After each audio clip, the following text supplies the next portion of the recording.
Hello to all of my two by one hybrid students and virtual students today.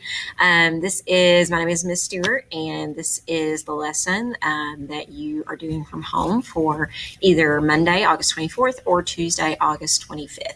So welcome to APLAC. Some of these slides aren't going to pertain to you because I've just kept the same slideshow as I've used in class. So you obviously don't have a seating chart. If you are doing virtual schooling, you can sit wherever you want. I just want to give you a little bit of information about me, and then we'll kind of dive right into it, and I'll try not to make this too long. So I am originally from Southern Arkansas. This is a picture of me on the shoulders of my mom with my sister. I lived in the kind of Southern Arkansas area for the first 24 years of my life, and then I've lived here ever since. I came here to work on my Master of Arts degree in English at the U of A, and have been at Fayetteville High for, I think, around 13 years. So this is my family, my mom, my brother-in-law, my sister, my nieces, and my nephew-in-law. This is back when you remember we used to get to go places. This is back then. This is my dog, Penny. I got her during the quarantine, like all the other cliched people. I also made bread and did lots of other cliched things. And this is a picture with a couple of my friends. I really like to travel, which we can't really do right now, but that's from a trip to Ireland whenever I turned 40. So Google Classroom, obviously you're already on Google Classroom, or otherwise you wouldn't be able to access this video, but that's really where most of the content for the course is, or all of the content for the course is going to be. They've asked us to go paperless this year, and so I'm going to do my very best to do that. And so as of right now, you should have access to a tab that says class information. I'm actually going to toggle over to that so that you can see. So you see, if you go up to the top of your Google Classroom, you see that there's a stream. I think the stream can get really confusing. Classwork is where I like to organize everything. And so if you look here, you'll see that I have 3 topics so far. I'm doing this video on Thursday, so maybe by the time you watch it, I might have even more than that. But right now I have class information, digital notebooks, and Unit 1 rhetorical situation. So class information, I'm going to do my best to keep that always at the top of the classwork page. For right now, there is a copy of the syllabus and class attendance for virtual and 2x1 students. So if you are doing the class virtually on any given day, so let's say you are a student who is doing 2x1, but you don't come on Mondays, you can instead come on Wednesdays, then on that Monday when you do the virtual lesson, you need to fill out this form. And it's just going to ask you a couple of quick questions like your name and whether or not you did the information for that day. They've asked us to keep up with your attendance on those days. The syllabus is under the next little material under class information, and you'll see both the syllabus and a Google form that says receipt of syllabus. So the receipt of syllabus is going to ask you whether or not you read the syllabus and whether or not you shared that information with your parents and went over it with them. And you do need to submit that form as soon as possible so that I know that you understand the policies and the procedures for the course. The syllabus, I think, is pretty self-explanatory. So basically, I am available during planning periods 5 and 8. So if you are an all virtual student and you don't get to see me, then we can always schedule Zooms during that time. And we can also schedule Zooms during office hours, which will take place on Fridays. I also have plans to maybe do some Zooms on Fridays with all of the virtual students. So that's something that you can kind of be looking for. So under instructional goals, basically the course that you're about to embark upon is intended to look a lot like the first semester of an introductory freshman English course at a university. So it's intended to look like Composition 1. So as a result, we do a lot of nonfiction reading, a lot of writing, a lot of research-based writing, and analytical writing. And so you'll see here a list of some of our texts. Some of this might be, we're going to have to be flexible this year, so some of this might change, but our main text will be the language of composition, and then these are some of our supplementary texts. And so we'll just kind of have to see how the year goes on some of those supplementary texts. But right now we have plans of doing Into the Wild and In Cold Blood as our first semester longer works. Our late work assignment, you can read through that here, our late work policy and our makeup work policy. Some of this doesn't really apply to you. Obviously, the honor code does. If you are working from home, we do expect that your work is still your own, and we still will be following all of the procedures for academic dishonesty if I look to see and find out that you are cheating. So all the required texts for the class are going to be on loan through the library or department. I'm still waiting to find out exactly how we're passing out materials to virtual students, but I'll be getting those out to you and giving you information about that. So your final grade is just basically based on total points. And so classwork, discussions, group collaboration, quizzes, and essays. And if we do have a fall final this fall, then it will be worth 20% of your final grade. There's a little bit of information here about COVID. Again, if you're all virtual, that doesn't really apply to you. And then at the bottom, if you receive test accommodations through like an IEP or a 504, you need to apply for those through the College Board for an AP exam. So just because you get those accommodations here at the school does not necessarily mean that you will receive those on the AP exam. And so you need to email michael.kaminsky@g.far.net for that form, and you need to get that back as soon as you possibly can. Okay, so other things on Google Classroom. So there is a digital notebook section. That reading notebook, I had to set it up as an assignment so that it would give each of you a separate notebook, and I will periodically be checking those for points, but you don't need to actually turn those in because that is going to be your entire digital notebook for basically the year where you're going to create your notes. And we'll look at that in a minute a little bit more. And then under Rhetorical Situation, that's where all of our Unit 1 materials are going to be. Okay, so let's go back to the PowerPoint. So I think I've kind of talked about policies and procedures. I'm also going to be putting under class information my remind. You can always send me emails. You can communicate with me through school status, but sometimes remind is nice and quick. So if you want to do that, then you're more than welcome to do so.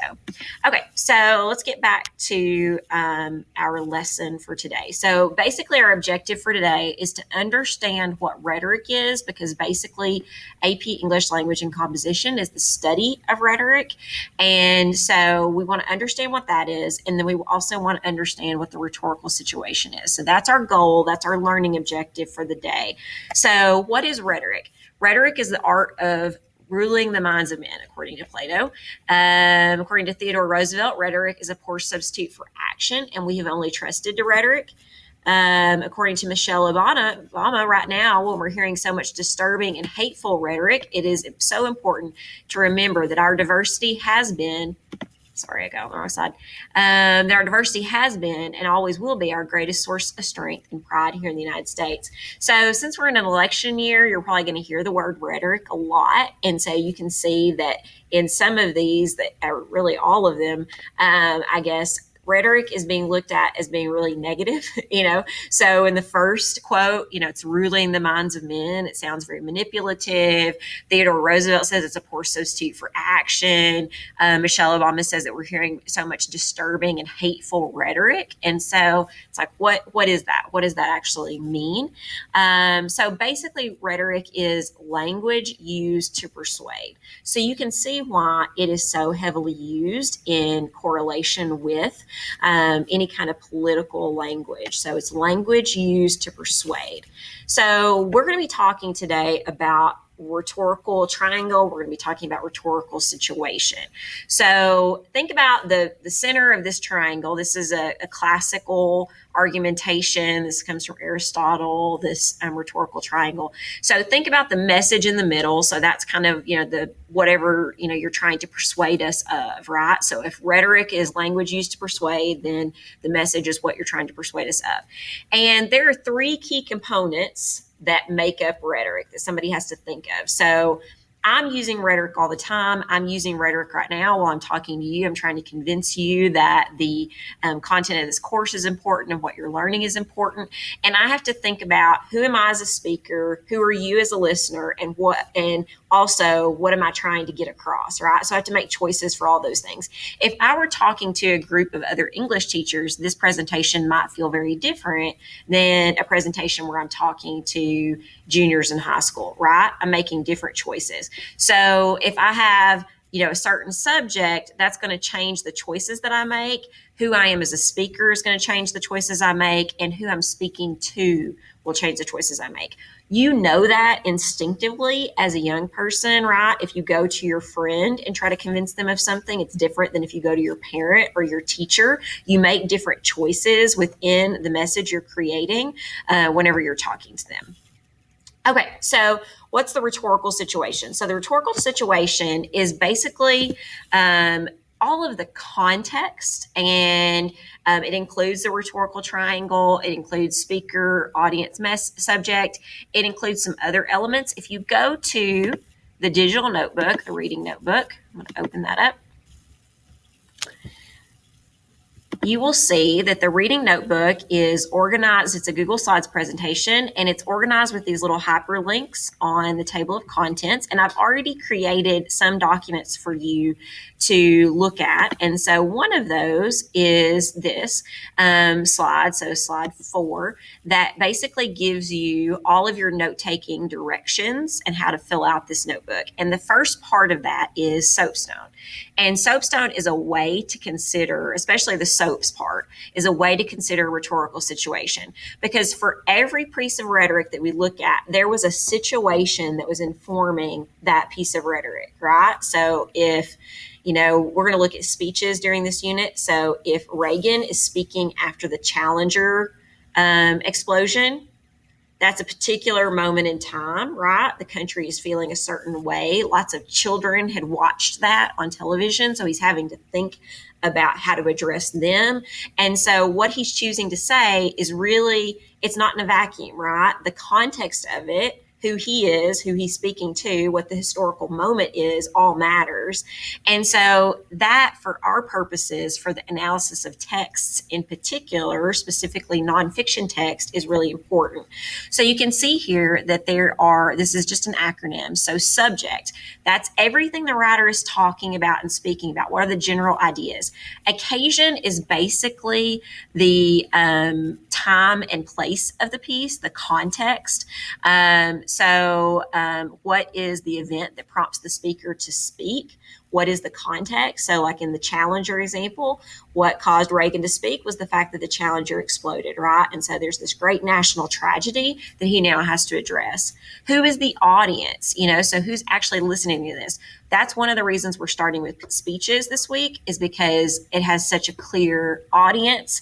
And so we can talk about, who's the audience in the room? Was this going to be viewed by a larger group of people? How does the speaker have to take all of that into account?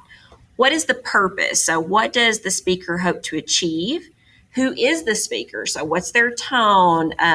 What kind of choices are they making? What is their point of view? So as a president, Reagan, after the Challenger explosion, is probably thinking about things like national unity, comforting the country because he's its leader, all of those things. And he also brings with him a certain degree of weight because he is a president. And so people are kind of looking to him to respond to such a thing. And then the last is tone. So tone is basically just the attitude that the writer takes towards the subject. So the attitude the speaker or the writer takes. So these are the elements of rhetorical situation. I would encourage you to go back and read through all of these in more detail than I'm providing right now. But that's basically an overview. So if we go back to our slideshow, we're going to start with an image, and this image is called Distant Summer. And so you can see that it's from July 6th and 13th, 2020. And it's by an artist named Kadir Nelson. So if we are looking at this image, we can see that the subject of it is a young boy who is, dressed in summer clothes, right? So he's got on a tank top, he has on shorts, He's got a popsicle in his hand. He's kind of like looking off into the distance. What is the occasion? What prompted Kadir Nelson to create this piece? Well, I'm assuming it's the coronavirus and the fact that we're all having to kind of be on our own and do things by ourselves right now and have this kind of distant summer. And also the kind of historical context is that, the coronavirus is still, alive and well in the United States. And so you see that the child has the red, white, and blue popsicle in his hand. And so all of that kind of informs this particular moment. Who is the audience? Well, you have to think about who's the audience for the New Yorker in general, which is going to be a fairly educated audience, but obviously I think also an American audience, right? Again, the popsicle, red, white, and blue. And then what is his purpose? So I think he's trying to, in my opinion, kind of capture the loneliness. I mean, I feel like the young man kind of looks a little wistful, like a little bit longing towards toward the viewer, right? As if, this isn't really his ideal summer, right? And then how would you describe the artist? And I would say, it's a little different to do art, but I would say that it's really kind of emotional, right?